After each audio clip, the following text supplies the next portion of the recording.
great pleasure and quite an honor here to be with you today and share with you some of my experiences in an area I'm very passionate about, and that is endodontic therapy and root canal surgery. It's wonderful to be here. It's such a beautiful and wonderfully organized congress and programs.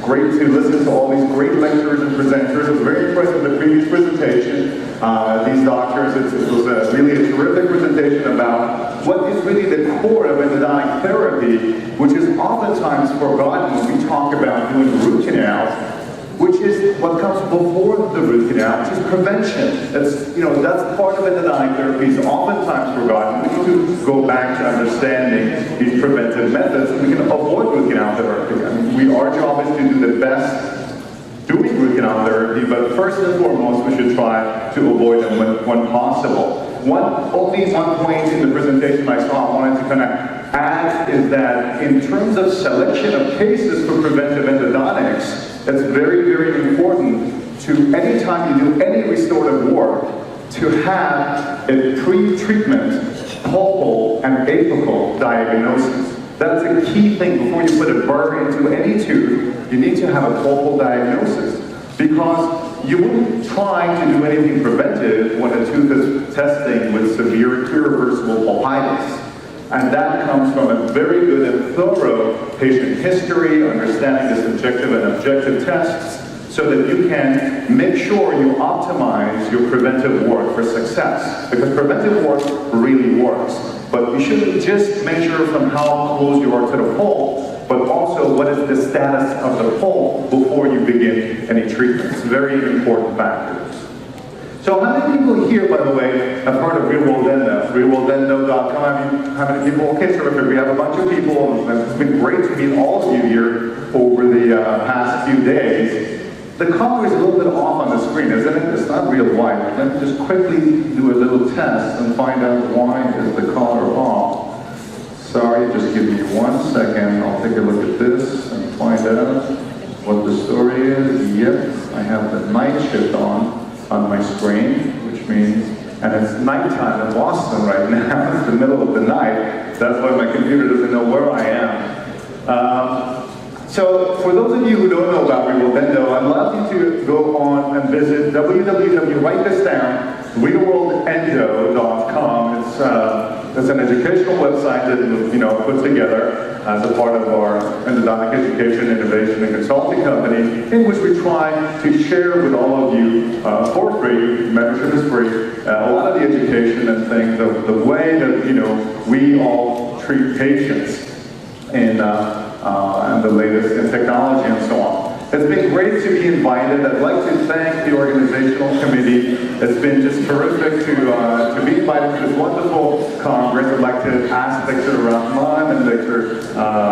Rashid here for having me. It's been, Secretary, for having me. It's been terrific, and I was really amused. I'm going to also compliment, I think Kareem is the person who actually did the little graphical design for this case, which is, kind of gets me ready for the right mood here to present to you guys. And of course, Dr. Mashu as well had a wonderful presentation yesterday. But today, what we're going to do is we're going to not do any James Bond tricks, but just get straight to the point and talk about something that all of us doing endodontic therapy dread. This is the kind of patient that, we get over there as endodontists in Boston. You get that usually like late at 4 o'clock in the afternoon, right before closing time or something like that. You get a frantic call from your referring dentist saying that, oh, please, you got to save me, this is what happened, you got to try to save me and see what happens. And this is exactly that. This is a case of a very young, like a 21-year-old female, very nice and attractive, came in and was told that the tooth has to be extracted, and we were told, what can we do in order to save this tooth? So we're going to come back to this. But before we get to how do we manage cases like this, it's very important going back to the concept of prevention to see how we can first define and treat these perforations. We're going to be talking about managing perforations, so first let's quickly define what a perforation is, which is any kind of communication between inside of the root canal and outside of the root canal, which wasn't originally there when the tooth erupted into the mouth and the root. And of course, they were divided into different pathological versus iatrogenic type of perforations. Pathological perforations are the type of perforations you would get when you have an internal resorption that grows too much, or an external resorption that starts to communicate with the pulp, or even carries exposures and things like that, or would be considered pathological exposures. We're not going to be talking about that. Today we're going to basically limit our talk to iatrogenic perforations, which are the kind of things that all of us hate, because what I usually say, the pathological perforations, that's the patient's fault. Iatrogenic perforations is our fault. So the goal here is to see how can we reduce the incidence of these types of perforations, and what are some of the things we need to keep in mind. So I have seen pretty much 5 different types of perforations that occur during root canal therapy. You have your supracrestal types, you have your purple types, you have your strip perforations, your subcrestal root perforations, as well as your apical perforation, which is probably the most common. Now, how many people here have done at least one of these during their endodontic career? Let's just see a show of hands here.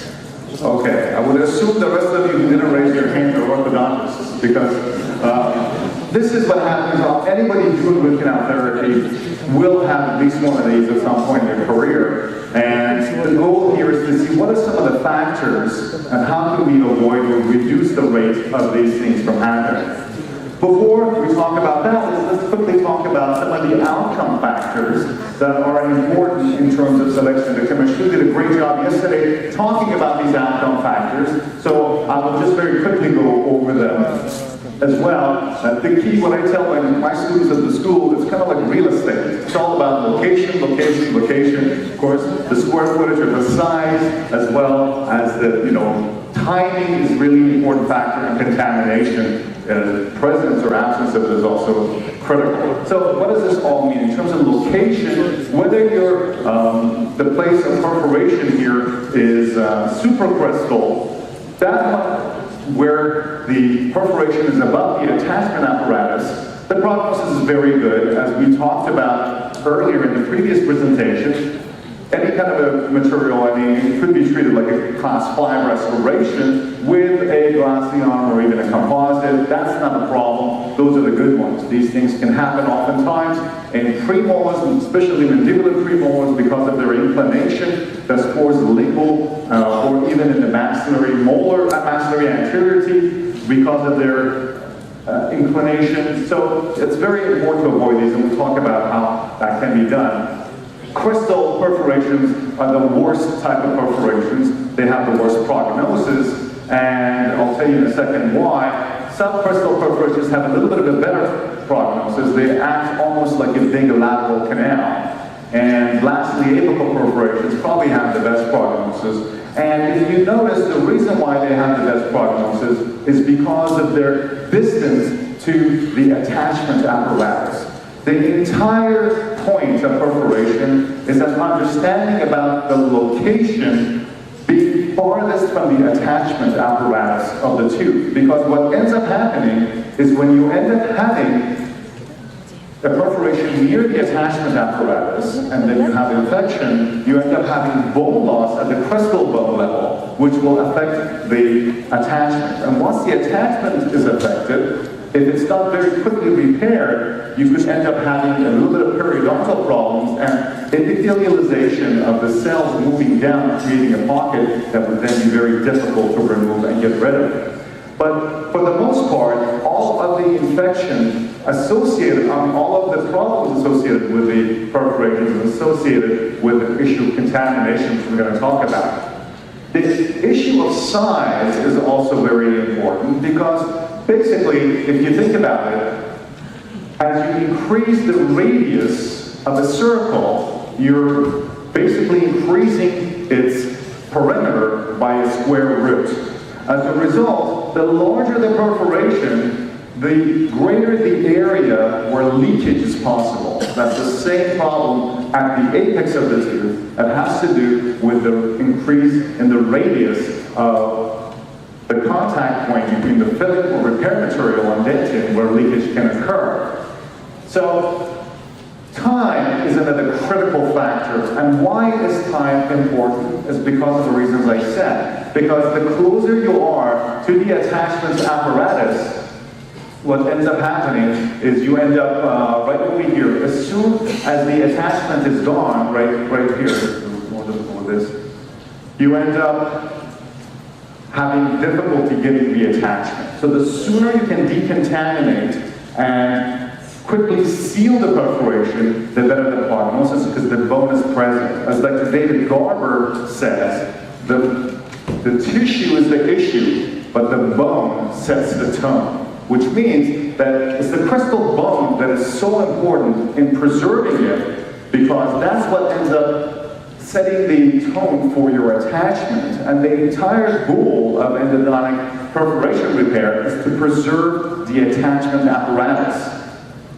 That leads to the last one, which is probably the most important, which is contamination. The prognosis is obviously worse in a tooth that is already necrotic, or there's bacteria around, or there is no proper decontamination during the placement of the filling, or a lack of proper isolation, which happens when you don't have good rubber dam isolation, you're not using proper sterile protocol.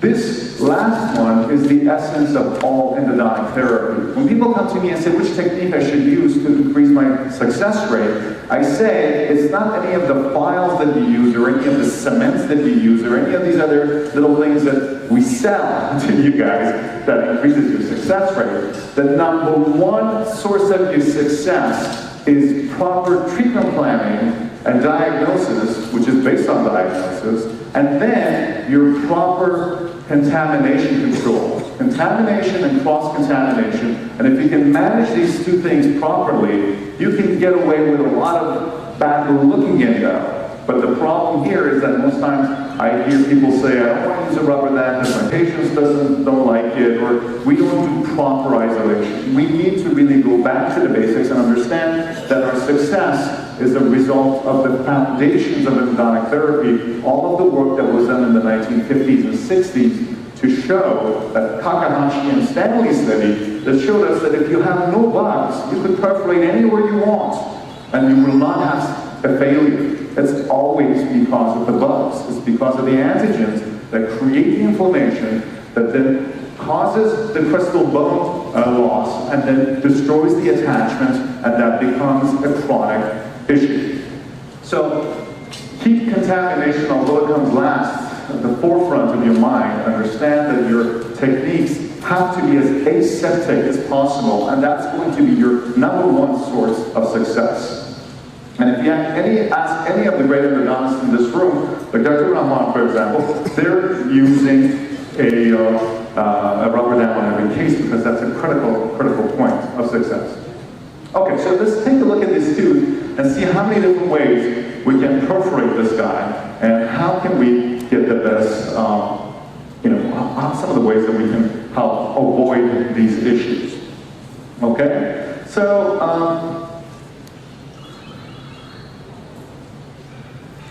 So the main source of problems associated with these types of tooth perforations is a very common issue of this orientation. So this orientation is the main reason we end up causing these types of perforations. It could very well be because your tooth is, somehow angled, in a different way, and then you start just going in and you go straight this way. If you have a premolar tooth at the bottom that is, kind of angled like this, and then you start drilling this way and you end up going out. It's very important to understand the orientation of the tooth, which is why before I start any case, when I walk into the operatory, my assistant has always taken 3 x-rays. These are the critical 3 x-rays that you need. You need a straight-on x-ray, completely straight-on periapical. You need a slightly angled, either mesially or distally oriented radiograph, and then you need a vertical bite wing. Now, the vertical bite wing is a critical piece of information that people oftentimes don't take, which will go a long way in helping you reduce your odds of perforation. Because from a vertical, when you think of periapical, there's invariably some foreshortening and forelengthening. And you're not going to know your distance and orientation to the perforation or to the sides. When you take a vertical bite wing, that is the most accurate in terms of your measurement. So that what you can do is you can look at your vertical bite wing and make a measurement. Oops, let's go back. And make a measurement to say, okay, this is fine. From the cusp of the tooth to the perforation, how much distance is there? And then from here you can measure this distance. Let's say it is, 14 millimeters. Then you will know how to measure from the tip of your file about 14 millimeters. You can make a mark on your burrs. You can even make a mark on all your burrs that are surgical length at about 10 millimeters for reference, because that will help you understand where you are. And then what you would do is, anytime you're getting close to that distance and you still haven't found the pulse, what you need to do is you need to quickly stop and then use a radial pacifier X-ray.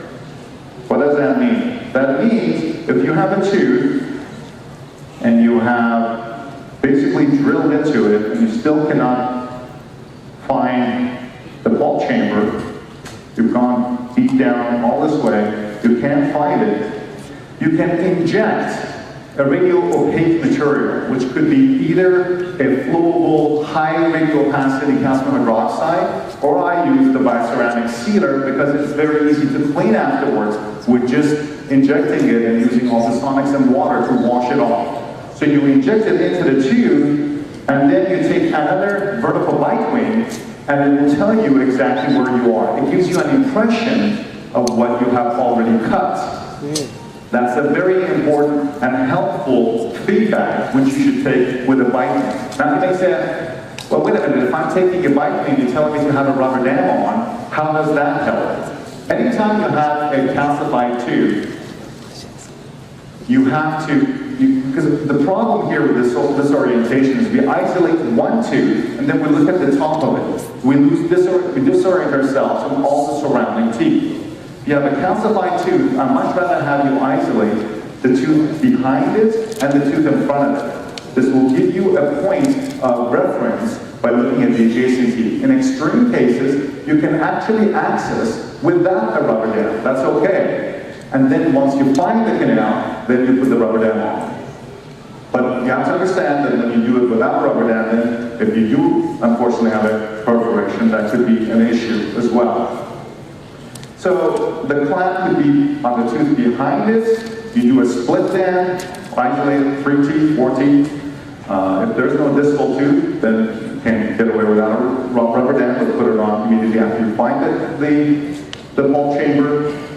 And then take a vertical bite wing, and that X-ray will show you where you are. So this is a tooth, for example. I walk into the office, and this is the operatory, and this is the molar, not the implant. The one behind it, the molar we're supposed to do a root canal on. This is the X-ray we have, but from this X-ray you can't see anything. You have to have a proper, well-aligned radiograph that allows you to see what's going on. But as you can see here, we do have a significant amount of calcification in this area, so it seems like from what I'm seeing, the pulp chamber is starting right in this area, and I can see something in this area. So I start the axis preparation, and I do my measurements from the preoperative radiograph by looking at this tooth, or rather, same tooth here, and say from the bottom of the crown to this top here, what kind of distance do I have? When I get down to that space and I go a little bit beyond it and I still haven't found it, I stop. I don't go further to see what's going on. I'm going to use the technology, which is the radiograph, to help me see what I have. So I inject in this particular case some BC sealer, and as you can see, the BC sealer goes into the, and I take an X-ray into this space here, and as you can see, I've been going distally in the wrong way a little bit. So it's a good thing I stopped, because if I was being persistent and thinking that I'm going to find it, what would have happened is I would have had a perforation. But look what else happened.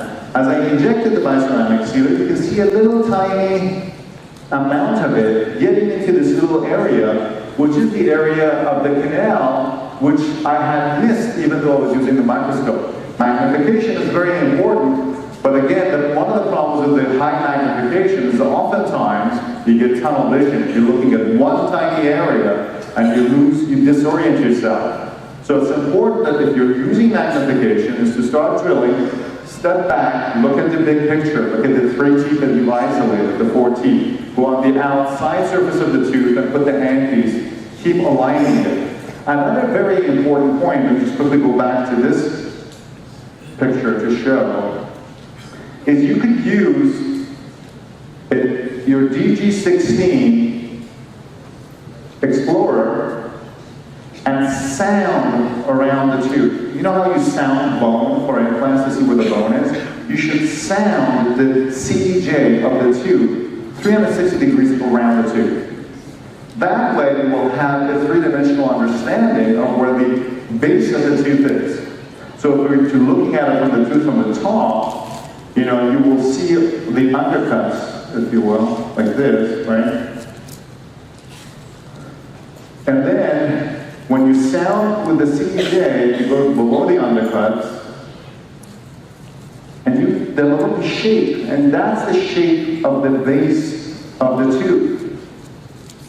That's the base. All of this is the bulk outside. You should make sure you stay centered, and then within the center, that's where the axis preparation is going to be. So don't get confused by this space. You need to know what the CJ space of the tooth is, and that can only happen if you sound the dentin with your Explorer before you start drilling. You need to have a good 3-dimensional understanding of the space inside the tooth, not by just looking at the outside of the tooth, but understand where is the base of the tooth, which is the CJ, and then from there you can go forward. So here I did this, and I found the canals just because I managed to get some of that material in there. And then when you wash out the rest of the material, that little tiny pinpoint, you still have that little bit of white sealer or calcium hydroxide that's going to stay. That helps you then put your file in there and instrument it. In this case, we got instrumented, we got found all the 4 canals here, and got down to the end. And this is with hydraulic compensation, and you can see there's a little bit of an outflow of the cement on the mesials, but the material is pretty good. This is immediate post-op on a straight shot. And 1 year recall, as you saw, the distal of that tooth had some decay. Usually, had some leakage. Usually when you have cases of micro-leakage, you get long-term micro-leakage. You end up having this dystrophic calcification of the pulpal response to the leakage. So it's important to afterwards also try to inform the patient that it would be best to replace the crown so that the coronal leakage does not continue and cause your root canal to fail. So 1 year later, you can see that there is a nice healing of this tooth. And this preparation are with the Constance 04 taper preparation, and I do everything in 1 visit. So vertical perforations can also be a problem, again, because of the distance and proximity of the furcation perforation to the attachment apparatus, which I guess is also here, don't forget. Because the distance is short, furcation perforations have a lower prognosis. So make sure that you also seal these perforations immediately as they occur. And these are very, very important. And the materials of choice we're going to quickly talk about are basically the bioceramics. So the key here is an understanding and appreciation for the color difference between dentin that is above the pulp chamber and the furcation dentin, which is slightly darker. So you have to know that difference so that you don't end up drilling right here in the middle of this tooth by accident. One of the good tricks would be to basically find an anchor canal. An anchor canal is a canal that is, if you find one of the canals and go always for the largest one, then from there you can triangulate and find the other canals, because you would know where they would be. And of course, you may say, well, I'm a student, I haven't done a lot of root canals. how do I know this? And I say, with time and practice, this will come, but you shouldn't be practicing on your patients. Get yourself a bunch of extracted teeth from your local oral surgeon or yourself. If you're also doing oral surgery, every time you extract a tooth from a patient that wasn't going to have a root canal, spend 15 minutes at some point, collect them, and get through them and access these teeth in order to get an appreciation for the three-dimensional anatomy of the root canal so that you can be more proficient in time in terms of finding these access preparations and correlating what you see on the radiograph to what you see in the tooth. That really is the art of it, and that's why with time you gain that experience. I'm a clinical endodontist. I have been practicing now for nearly 30 years. I have completed 25,000 cases. I still pride myself in still practicing full-time today even, while I think I have like 2 or 3 different full-time jobs. But I love practicing, I love doing it, and this is the kind of thing where over the many years you will see, but it doesn't have to be on patients. Get yourself extracted so you can get a lot of practice because you can become very good soon by doing extracted teeth. So understand that thing, and also the same thing with this is you need to have a measurement, once again, between, what is wrong with my jumping? Between the top of the tooth and the frication floor. This distance is a key thing to understand so that you can avoid. As soon as you get a little bit deeper, you get close to it, stop, take a radiograph with a contrast agent in the root canal. So I'm going to share a couple of cases that were sent to me by some of our members of the website. When I told them that I'm going to do this case, they sent me some of the cases they had done. This is a case by Daniela, who was sent a case of this molar here, this guy, that was, as you can see, it has these pins. Anytime you see pins in a tooth that have been there for a long time, expect dystrophic calcification. That happens a lot. Oftentimes, cases like this, because of the pins, end up also having a lot of calcific granules in the top of the tooth. This is very important to remove these calcific granules during the access preparation and not jump and put a file all the way down to the end of the tooth right at the beginning. Because what ends up happening is you carry these calcific granules into the canal and you will block yourself. So that's where the use of ultrasonics and water is significant and very important during the early phases of access preparation. But anyway, this general dentist in this particular case went on, they're trying to access the tooth, but caused the frication perforation right in the middle, which, okay, this is, where did you see it? Okay, so then they just put on some calcium hydroxide on top of it, as you can see here, and sent the patient to Daniela. And what Daniela did, as you can see, isolated by putting the rubber dam clamp on the tooth behind it so that she could do a better job in terms of finding those canals with the rubber dam on and having better orientation. She found the 4 canals and then went on to also repair the perforation by putting in some biceramic putty in there, right there, and then putting a resin ionomer or a glass ionomer here on top of it. So that's the way this was kind of separated, and the case was followed. And this is the one-year follow-up with the milk crown on the tooth, and did very well. It's another angle with a bite ring showing how nicely it did. Strip perforations are another very common type of perforation that happen as a result of excessive taper. Many of the historically, a couple of decades ago, we decided that, we're going to have a lot of these greater taper files, and there is a way of using them in a safe manner, but we need to kind of pay attention to the kinds of cases that we're doing.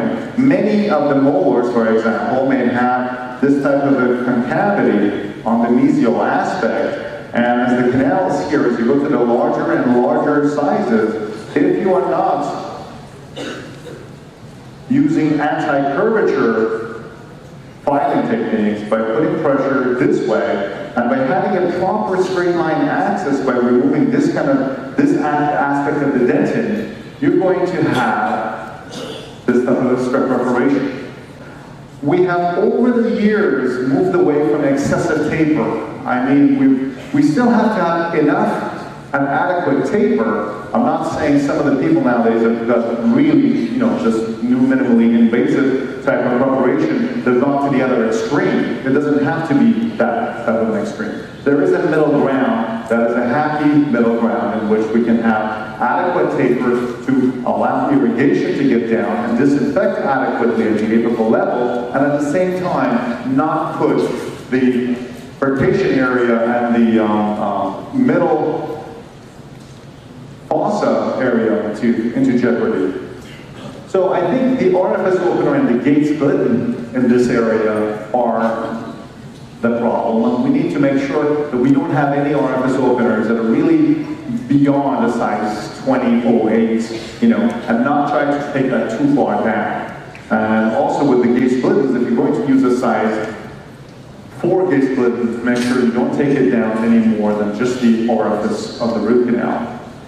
Those are key points. And also always be aware of the kind of case you're dealing with. Of course, nowadays with the CBCTs, you have a little bit of a better understanding by being able to take an axial section and look at the tooth you have, but that's not a luxury that all of us can have for every case. So just be aware of this problem. The strip perforations can best be avoided by knowing in which teeth you need to be more careful and not have excessive taper, which is usually the mesial roots of mandibular molars and the mesial buccal roots of maxillary molars. Strip perforations also happen commonly with posts when people get zealous and end up having a much wider diameter preparation for the post than the natural diameter of the root canal. There's no reason to enlarge the root canal that much in order to put a big post. Posts are vestigial from the times of amalgam and non-bonded restorations. Nowadays, if you'd like to use a post, it's best to use a post that is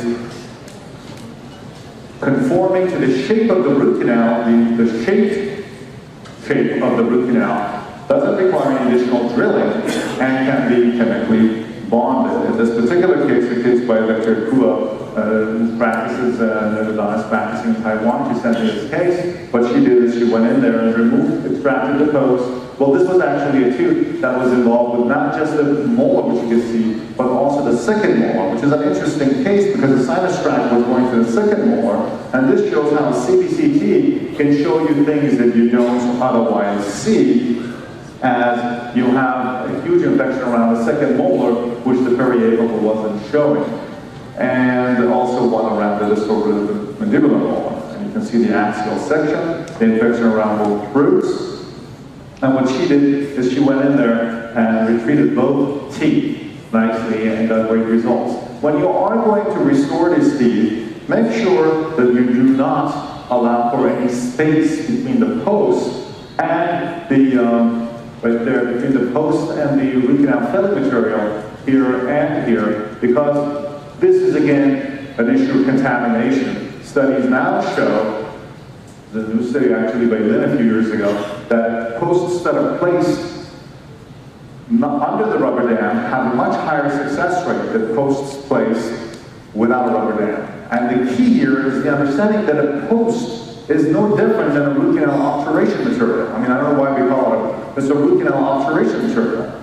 So you have to treat it in the same exact way. When you are placing a post without a rubber dam, and then you have this space between the post and the gutta, if you get any bit of saliva in there, or if that post itself is contaminated, that becomes a seeding ground for bacteria. And what people who don't use a rubber dam don't understand, even if you have excellent isolation, it's the patient's breath that contains bacteria. It's the fact that you're touching their lips with your fingers and your gloves, and then managing instruments during those times, if you're pushing the lip away, that you're getting your biofilm on your gloves. I always say, root canal therapy in all of dentistry should be almost like doing kidney surgery.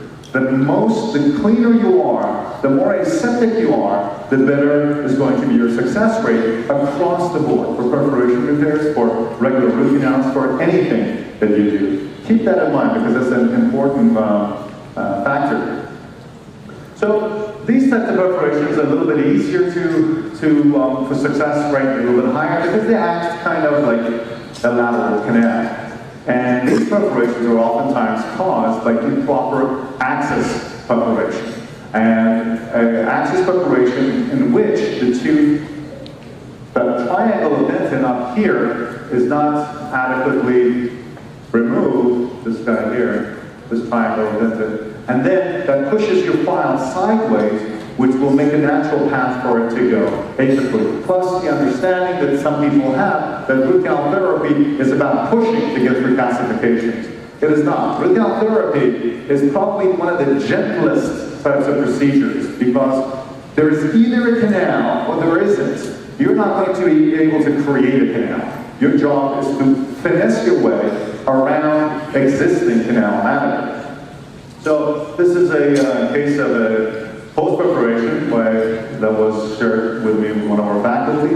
It was in the faculty to Art Lane, in which what Art did in this particular case is remove the post through the tube and then basically place the putty material, ceramic putty material, and filled it. And I think this is the follow-up case of it. This is now maybe like 6 years in the mouth. But you may ask yourself, well, why is it that a case like this would fail? Is it because of the post that is sticking out there and is irritating? And no, it's all about the microbes. Probably that post was placed without rubber dam, and it was contaminated. As a result, once you perforate the tube, now you no longer have a proper, once you perforate it, now you have solutions of blood coming into the post space. Any cement that you're using is not going to bond to the blood, so that creates a path for leakage, and the bacteria is coming from the tooth because it was not done under nice aseptic control. You have all seen probably cases of posts that are perforated, but there's no infection around. Those are cases in which it was a sterile perforation. So again, it goes back to the idea of sterility and being clean, so important. So because in this case, as you see, there's also, it's not just irritation, but you have here a biocompatible material that's sticking out there, and that still heals because that's a different story. Apical perforations are very common, obviously, and they are primarily caused by a lack of attention to the proper link control. So endodontic treatment is a very accurate treatment. So the difference between a ½ millimeter is oftentimes the difference between a happy patient and a patient who's in a lot of pain post-operatively and flare-ups.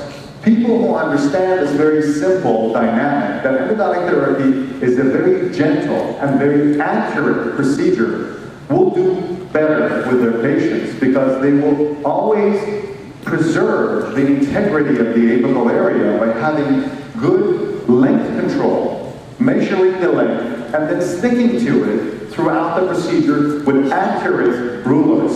And make sure your rulers, if you're having your assistant making the measurements, that the ruler that you have and the ruler that she has are calibrated, because there's a lot of difference between these different rulers, and as I mentioned, a ½ millimeter difference could be a big difference. Make sure you're using that imputation when you're looking at your ruler. In my office, I try to make the measurements up to a ¼ millimeter when I'm trying to make a measurement. That's very, very important. You need to constantly look at your file, see what you have in the chip space, and clean out. But apical perforations happen quite a bit. Oftentimes the apex locators may be wrong, but the inaccuracy of apex locators are only about 5%.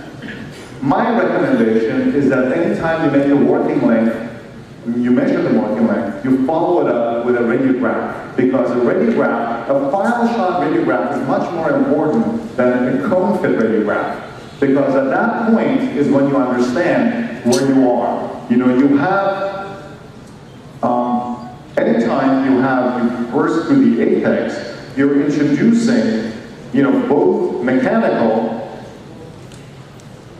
and chemical through your hypochlorite and other disinfectants, as well as biological, which is the antigens, your lipopolysaccharides, as well as your microbes that are like lining the tooth, and then you go up and down and up and down. All you're doing is you're pushing the debris out into the apex. This is what causes post-op pain. Your goal should be to understand that no patient should ever have more pain post-operatively than they had pre-operatively.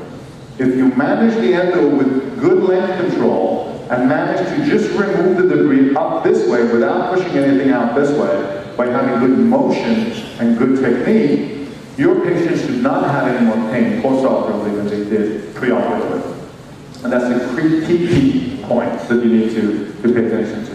And if you are having a post-op, as is the case I did, that there was a little post-op, a little bit of a post-op, a little overfill of the cement, by ceramic cement, and a year later the material just filled. Again, it has to do with the biocompatibility of the material. This is just the material pushed out. If you get a case like this, and the patient says that they have pain, oftentimes people look at the material and say, well, there is cement filled here, that's why the patient has pain, because we associate what we see on the x-ray with the symptoms of the patient. But I'm here to tell you that the things that cause the pain to the patient post-operatively are the things that you do not see. Let's say if this patient had pain post-operatively, which actually they didn't because it's just hydraulic fill with cement, there was no over-instrumentation. But the things that would cause the pain are if I had blown through the apex and instrumented long without knowing the whole way and pushed a lot of debris and sodium chloride, the patient would be having pain. You would look at that case and say, oh, it's because of the overfill. It's not the overfill of the cement. It's the stuff that you do not see that are causing the pain, that are affecting the immune system. So, but these kinds of perforations happen to all. This is a case that was sent to me by someone who was actually done by an endodontist that went in there to retreat this case. And this is what happened. I mean, it's probably a good case to show exactly what not to do. You have every possible kind of perforation in this case, and this is not a situation in which the patient has really been helped in any significant way. So we need to kind of understand that. I'm going to just quickly tell you a little something about access preparation, which is very important, because what we don't realize during the access preparation is that's going to help us not only have good successful endo, but also very good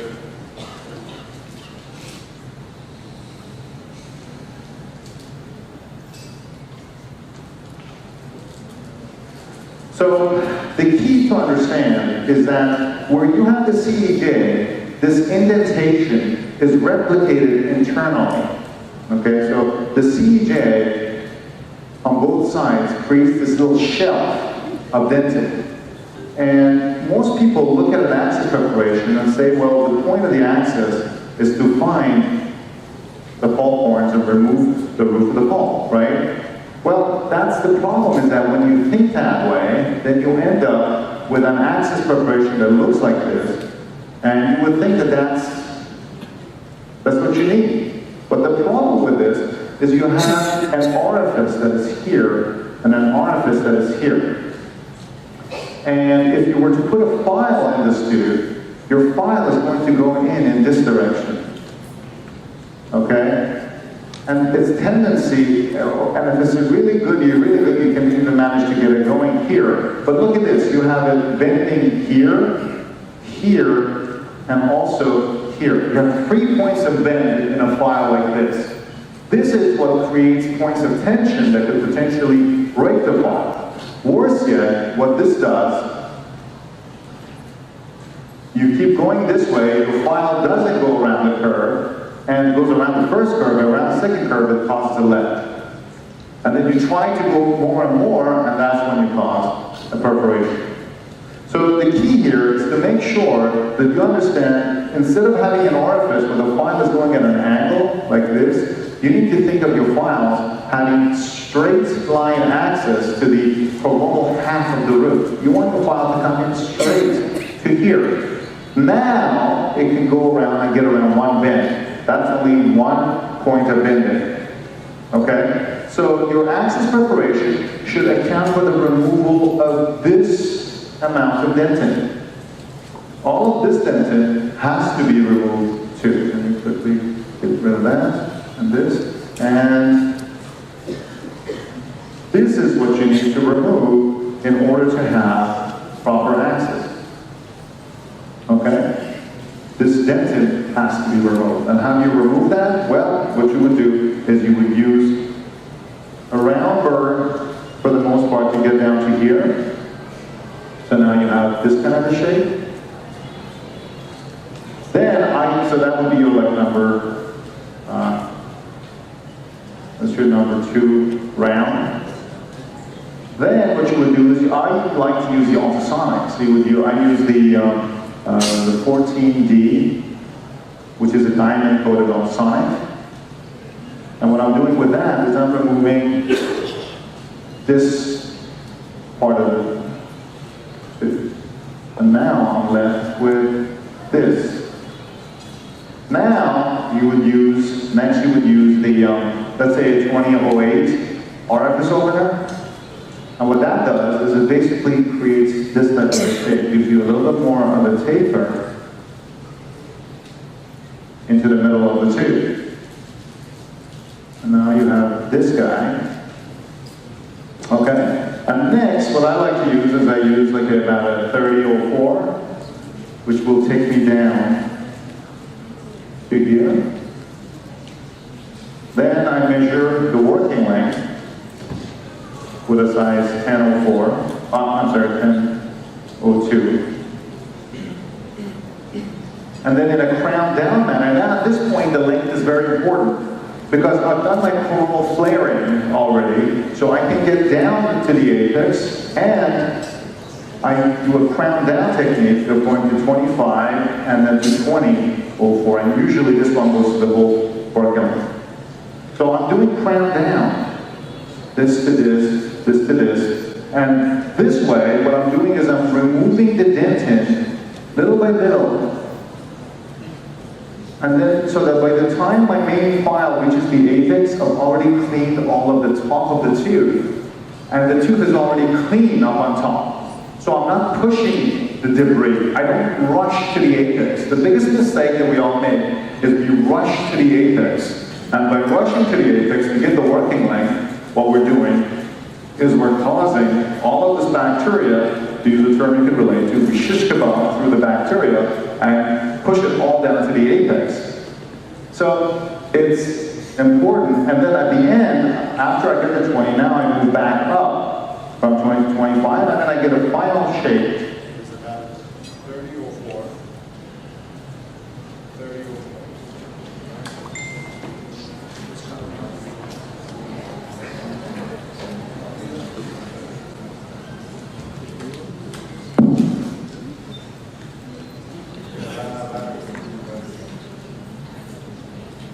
Did you guys run out of batteries? Use this one? Okay. So the rest of it we're going to do Frank Sinatra style? Okay. So where are you at? All right. So what we're going to do now is then finish it up with a 3004, and then we're going to be basically filling it with a matching comb. But just the whole point here is just make sure, as Dr. Ashley Mashtu and Dr. Ruddle and have always said, these kinds of straight line axis preparations are really, really important. Go straight to the long axis of the tooth where there is a curvature so that you can avoid having to go around that curve. All right, so now let's talk about perforation repair. How do we repair these babies when they do occur? Obviously, when you have a situation in which the ball, are you trying to, yeah, actually do something about it. I'm going to keep on talking while I'm doing this. So the perforation, as we mentioned, is when you have a breach in the integrity of the pulp space and you have a perforation. The first thing you need to do is you need to determine the size of the perforation, whether it would require a matrix to contain it or not. A barrier material would be important in cases where the perforation size is so large that you're going to Good? All right, yeah, perfect, thank you. All right, so the preparation of barrier material is important. There's many different materials. I can use any of the collagen materials, collar coats, collar plugs, calcium sulfate even. Any of those materials are helpful, but only if the size of the preparation is so large that you would need it. And what you fill it with, well, in the age of bioceramics today, I think your options are increasing almost on a daily basis. Originally, we only had an ultra-oxide active, which is the forward MTA. It's an excellent material. I had a conversation on this very same topic of these materials with Dr. Turbinija at the last AAE meeting. MTA is a terrific material. Dr. Meshu talked about it yesterday as well. Bioaggregates is another material. Biodentine is great as well. The calcium carbonate-based MTA is the original stuff. It was the gold standard until really these bioceramic group of the RRM and the putty material came out in 2008 in the US. And you know, they're all from the same basic family of compounds where you have a hydration reaction and a precipitation reaction going on. The release of calcium hydroxide is the key component here in terms of disinfection as well as helping create the right environment for repair. But most importantly, you have a biocompatible material that comes up at the end, which is your hydroxyapatites, and the release of water shows that it's a hydrophilic material, which is perfect for this specific type of situation, where, as I mentioned, you have some blood and bleeding control is an important factor. So, in terms of what to use and which one to use, obviously I'm biased because I've helped develop the bioceramics, the BC putty material. However, all of them will do fine. Either using the MTA or biodentine or putty, you're going to do fine. The only issue with the MTA originally was just the powder water mixture makes the handling properties a little bit more difficult, which is why the biodentine and the putty have been a little bit more helpful. The other thing also is that the only two issues, material handling as well as the potential staining due to the presence of the bismuth oxide, which are not present in the biodentine as well as the putty material. What I like about the putty material over the biodentine is that being calcium silicate based and the fact that the handling properties, you can mix, for example, during surgery, you don't have to mix anything, it's all pre-mixed, there's no trituration, and you basically can put the material out even before you start surgery, make little cones and balls, and it won't set until you introduce it into the surgical site. And these studies at the University of Pennsylvania show that both of them are kind of similar in terms of the response both MTA and RRM do very well. In this particular study, they showed that it's a little bit better on the RRM, but for all practical purposes, the healing is the same because the chemistry is more or less the same.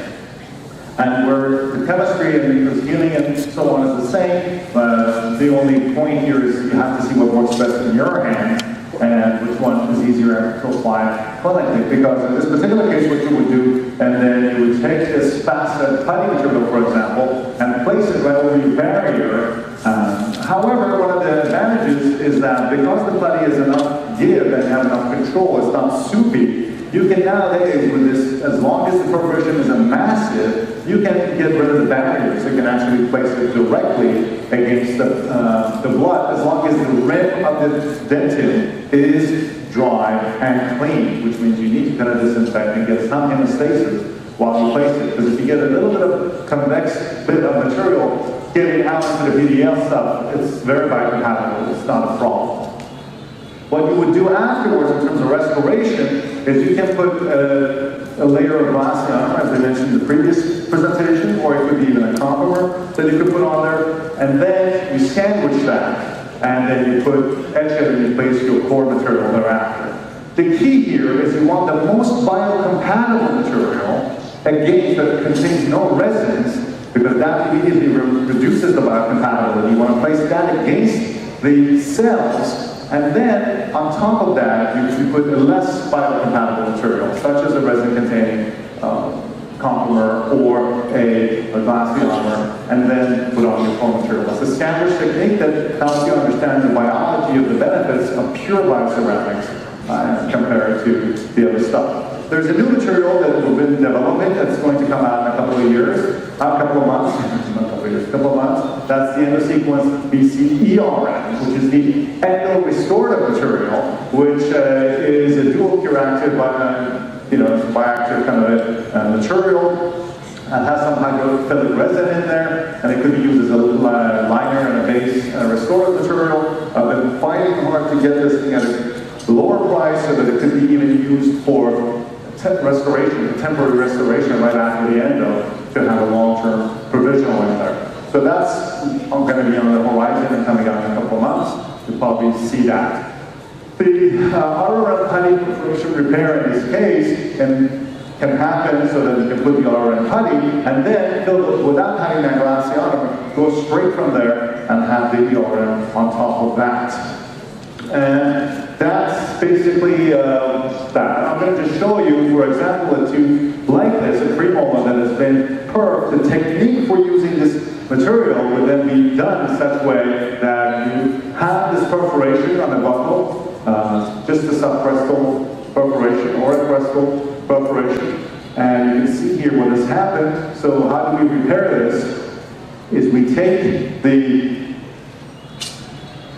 you mount it over here in this mount. You can see the perforation right there.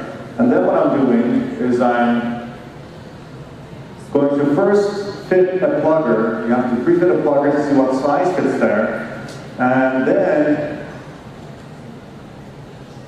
you use the putty material, which is kind of like if you turn it into a ball, you can make it into a cone. And if you're one of those minimally axis perforations, like in this one, which is positive perforation, you can even make it really long like this. Then this goes and is placed directly into the perforation, like this, as you can see. And it's just gently placed. It's not a condensation. You're not trying to push the material all the way down. It's just the same way you would be placing composite, if you will, a glass ionomer. You just place it. You want to have surfaces that are slightly moist but not wet. You remove the excess. What's great about the putty material, for example, compared to any of these other premix material, is that it has enough that you can put an ultrasonic in there with water to clean the excess without actually removing the putty material. So here you can see that's what happens. Okay, so that's now we put on a plug to seal the perforation, and here's a radiograph of it. You can see that little plug, that's a pure bioceramic putty material, which is recommended for use against the PDL cells. And now we're putting this BCERM material right over it. And the BCERM material comes from a dual mixed syringe, so it's also not triturated or anything like that. You're just going to do it, and then you zap light cure the surface for 5 seconds or so. The full cure of the whole thing takes much less Gaussian, it's about 3 minutes to 3.5 minutes. But the surface gets hard enough at this point that you can proceed with your axis preparation. So here's the case, it's hard over there, and you can see how the material's been placed right there. And the radiograph is showing how this would, basically at this point, that we've done this repair. You take it out and look, and this is, see the external surface there, that's pure bioceramic, and right above it is the ERM material, which is a dual cure of the hydrophilic resin ionomer material. And this is the way it is, and you can just proceed to do your root canal. So that's what's great about this combination, is it allows you so that if there is a perforation, then you see you immediately have to seal it.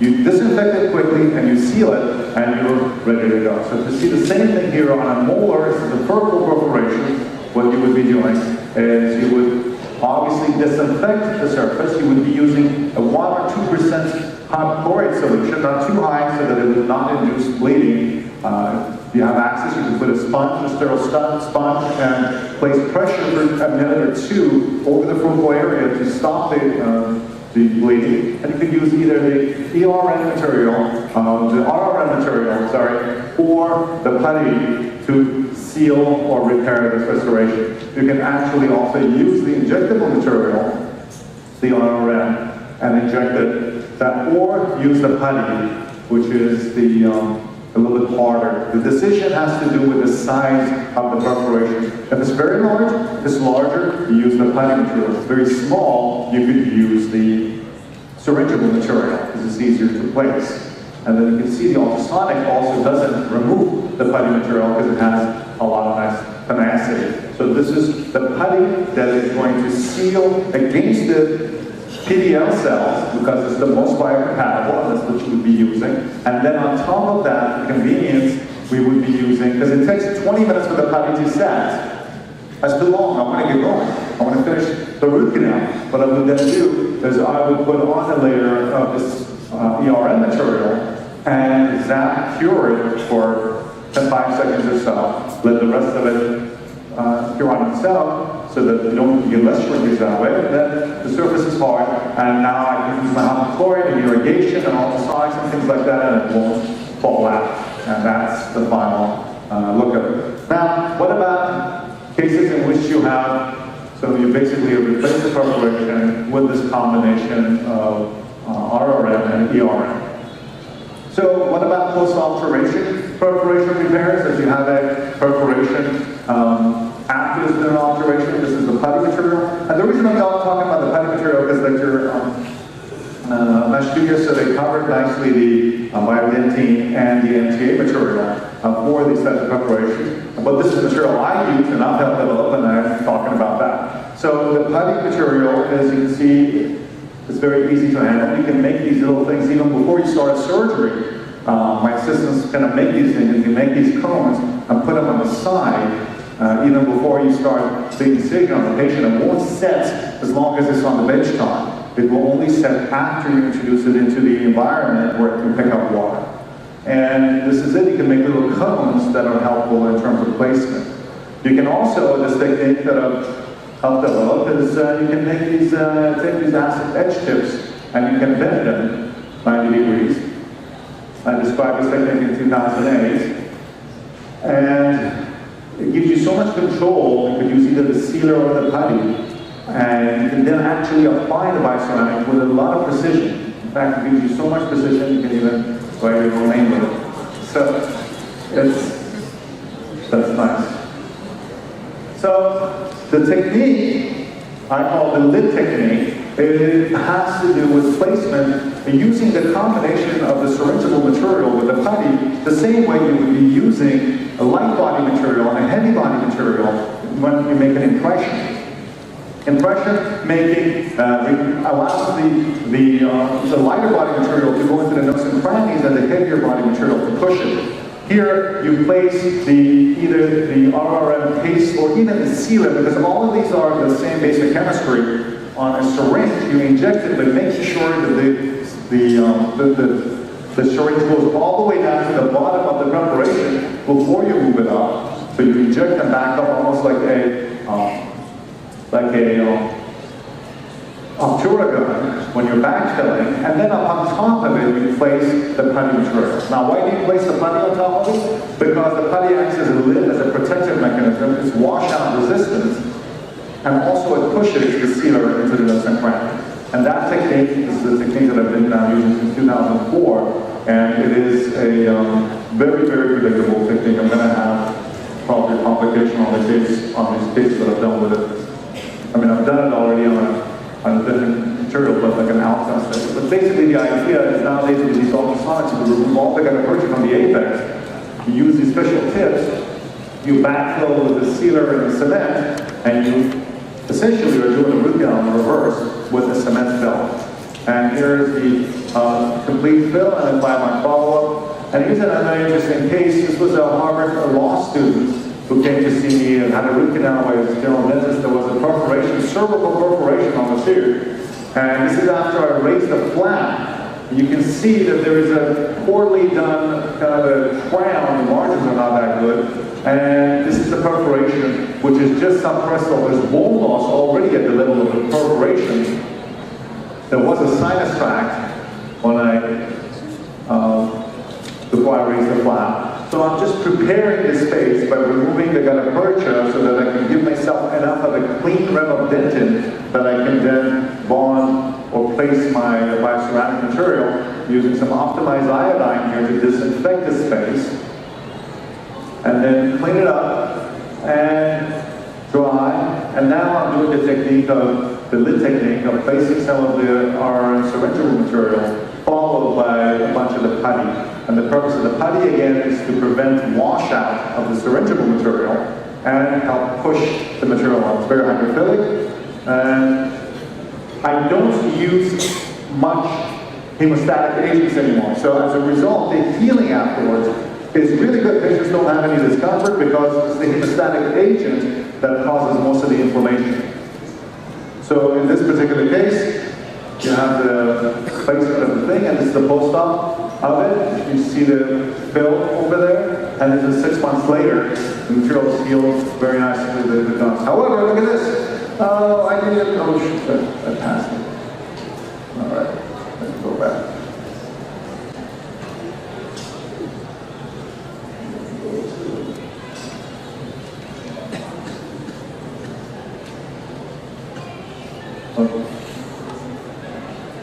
So 6 months later, everything is healing nicely. However, there is a apical lesion. I should have just retreated the whole thing instead of just repairing the top. But it's okay now. We're doing a submarginal incision and doing the apical, so it gives you a chance to see both on the same patient.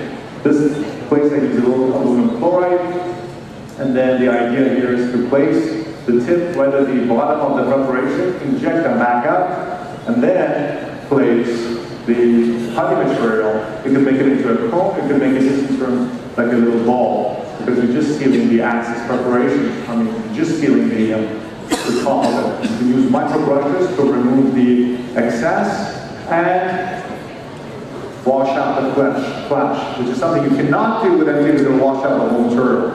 So this gives you this type of a nice preparation and a nice fill very quickly. And as I've said in some of these cases, this lid technique is really the quickest way of doing an apicoectomy. It takes literally 10 seconds per retrofill now to do these cases. My assistants prefer them when we do surgery, and I do a lot of surgeries. I get all the apicals in town, in the city, I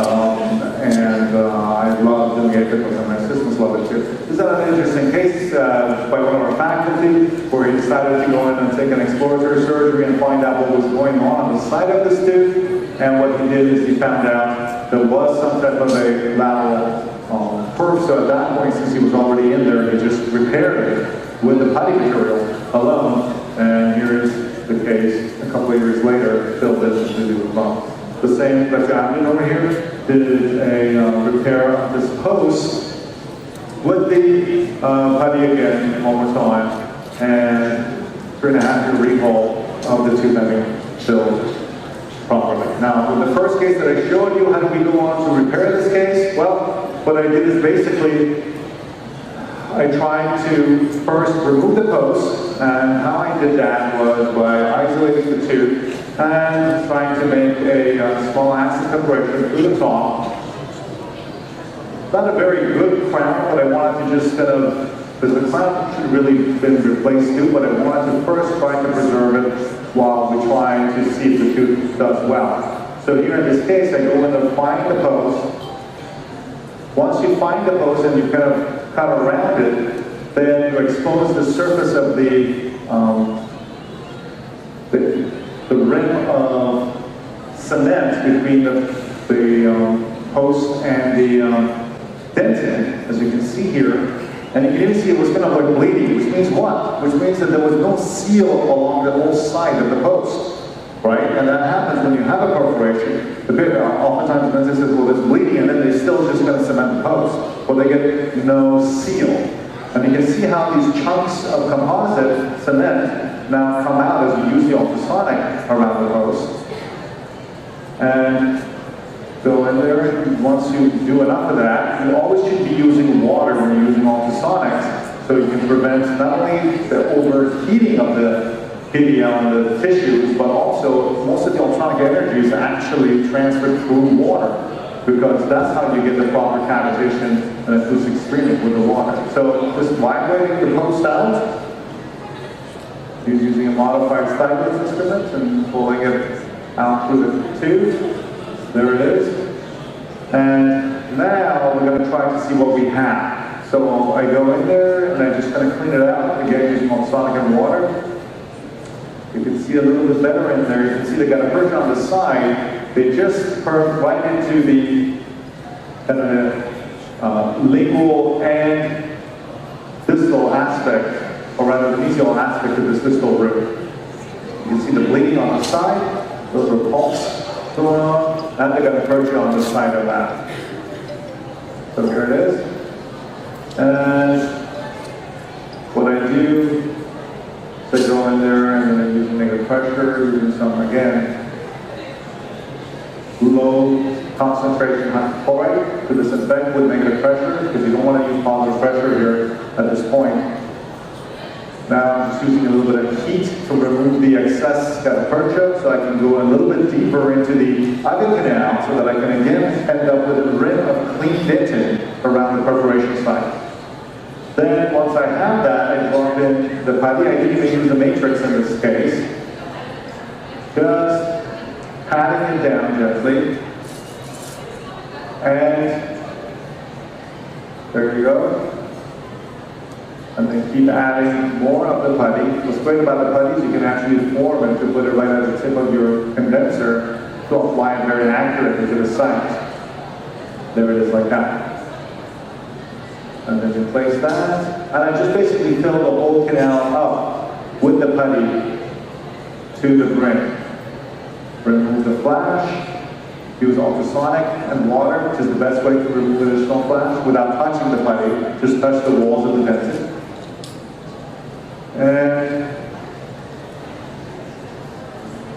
And then using the VCERN to fill all the way up to the top.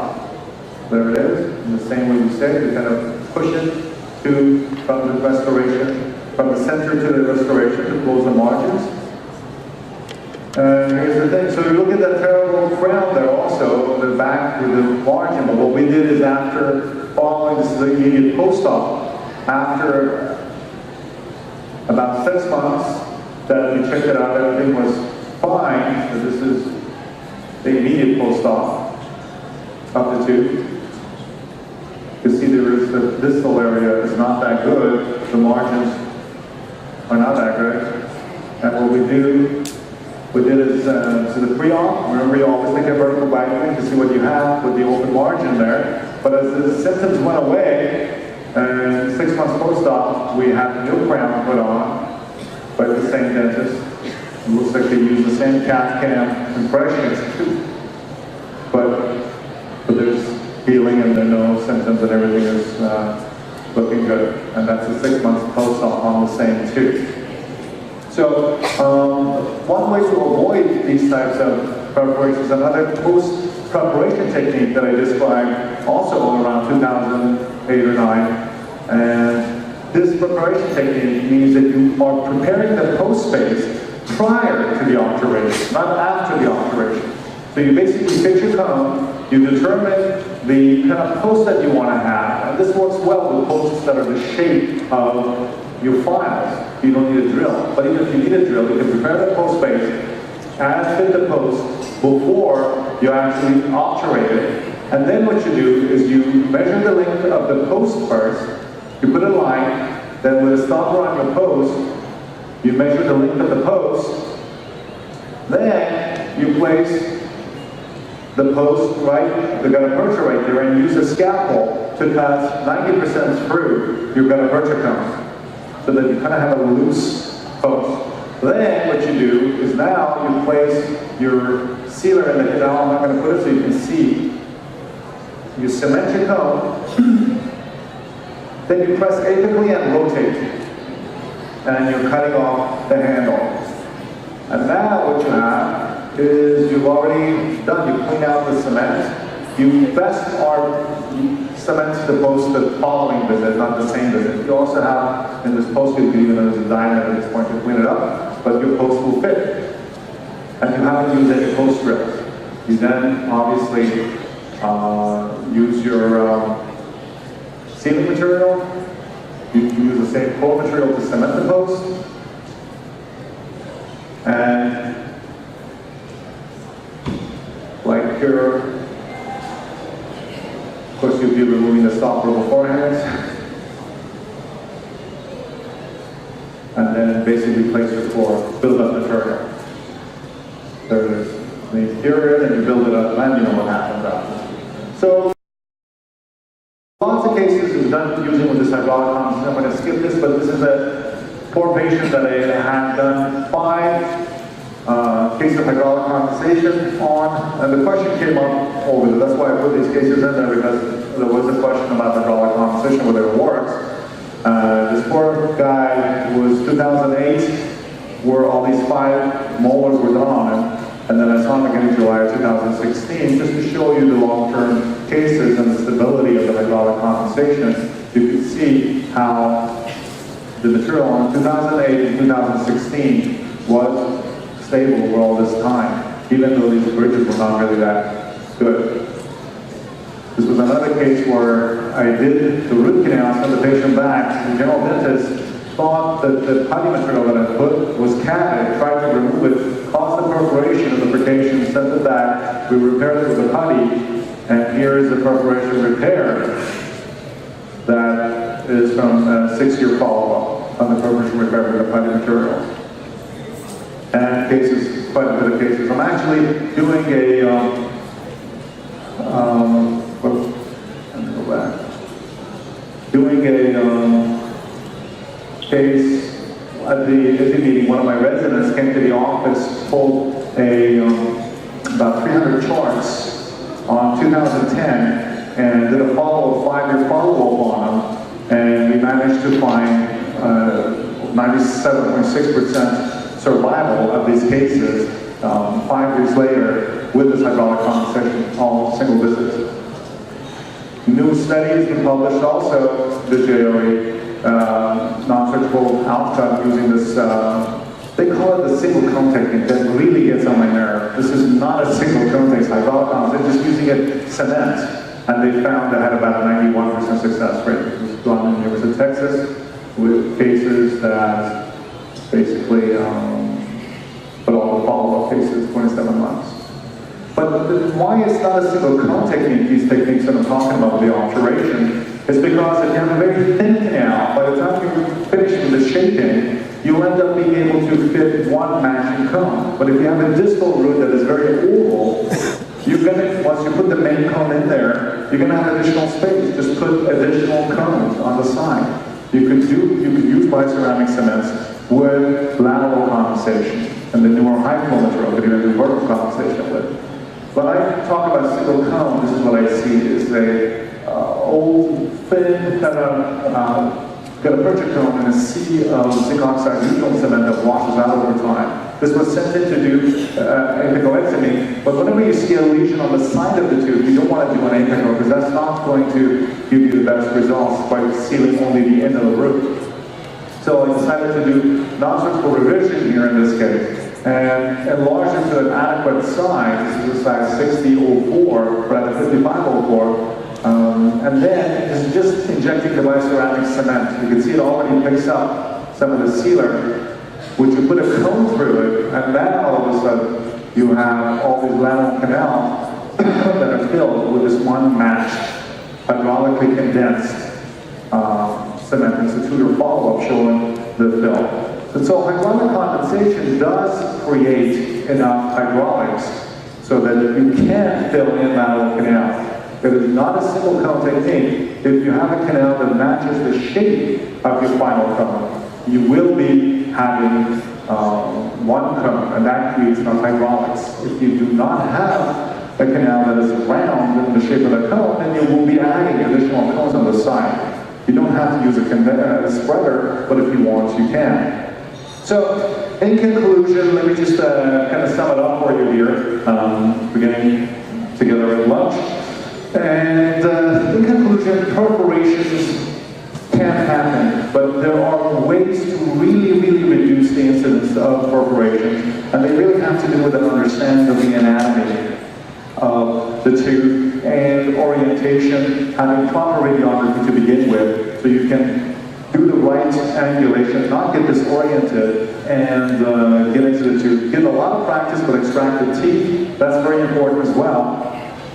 And I wanted to finish with one story. When I was a resident at school, I used to go work in a couple different practices, and in one of the offices I used to work with, I had a patient one day who was a lawyer, and this lawyer had a mouth that was like a kidney dialysis patient, had like every tooth was super calcified.